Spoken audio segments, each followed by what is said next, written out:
Today we've got a story for you that might just hit a little too close to home. It's about a family that seems to have it all, but is kind of losing the one thing that really matters each other. It's a simple story, but it holds up a powerful mirror to a dilemma a lot of us are facing right now. So, this is the big question, isn't it? I mean, that's the promise of these devices, right? To connect us. But what if they're actually building these invisible walls? We're going to see exactly how this plays out for one family, where that line between being connected and totally disconnected got dangerously blurry. All right, so let's meet the family at the center of all this. We've got Ramesh, who works a professional job in the city, his wife Gita, and their two little girls, Radha and Sita. From the outside, you'd think they were the picture-perfect modern family, but as we're about to see, something's not quite right under the surface. And here it is. This really says it all. They're sharing a house, they're sitting on the same sofa, but they are absolutely not sharing the moment. They're physically in the same room, but emotionally, they might as well be on different planets, each one completely lost in the glow of their own screen.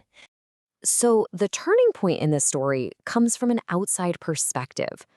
Ramesh's parents come to visit from their village, and their arrival is like a spark. Suddenly, all those invisible walls that the family had built, they become painfully visible. Now, this is what really gets you. This isn't some adult's observation. These are the words of the children spoken to their grandmother. It's just this heartbreakingly simple and honest statement about their daily life. Mom and dad are here, but they aren't really here. The grandfather, he starts picking up on the pattern. He's watching, and what does he see? Well, as soon as dinner is done, both parents disappear into their phones. He notices the girls' homework is never finished. And then he sees the kids starting to do the same thing, eating their food while staring at a screen. He realizes the fundamental problem. They're sharing space, but they aren't sharing time. There's just no real connection happening. And then it all just comes to a head. One evening, little Sita is trying to tell her dad a story about her day, but he's completely zoned out, absorbed in his phone. So she turns to her mom, hoping for a connection, and gets brushed off again. That's when she just breaks, and all that unspoken hurt finally comes pouring out. Seeing his granddaughter in tears like that, well, that was the final straw for the grandfather. He sees the deep cracks forming in his family's foundation, and he decides he cannot stay quiet for one more second. The time for quiet observation is over. It's time for a real talk. So he calls Ramesh and Gita over. You can just imagine the tension in that room, right? This isn't just about a bad habit anymore. This is about the very heart of their family. And the grandfather, he's about to lay it all out on the table. He doesn't start by yelling at them. Not at all. He just asks these direct, piercing questions.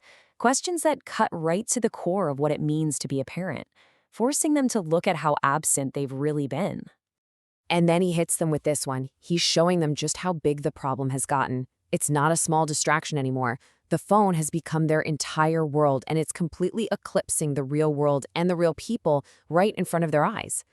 And finally, he makes them face the most devastating truth of all. The damage isn't just being done to the kids. Those phones have slowly built a wall between husband and wife. They're quietly losing each other too. Hearing those harsh truths, especially coming from their father, was the wake-up call that Ramesh and Gita so desperately needed. They literally stayed up all night talking, realizing he was right about everything. The illusion was shattered, and they knew they had to change. And they didn't just feel bad about it. They came up with a concrete plan. Their solution wasn't to just throw their phones away. It was to put them back in their place. They decided their evenings belonged to the kids. They started reconnecting with friends and family, and the biggest rule, phones were only for after the children were asleep. They made technology a tool for the family again, not its master. So the family finds its way back to one another, and their story leaves us with this really powerful universal lesson. It's like a modern-day fable that speaks directly to the challenges we're all trying to navigate in this digital world. The lesson here, at its heart, is all about balance.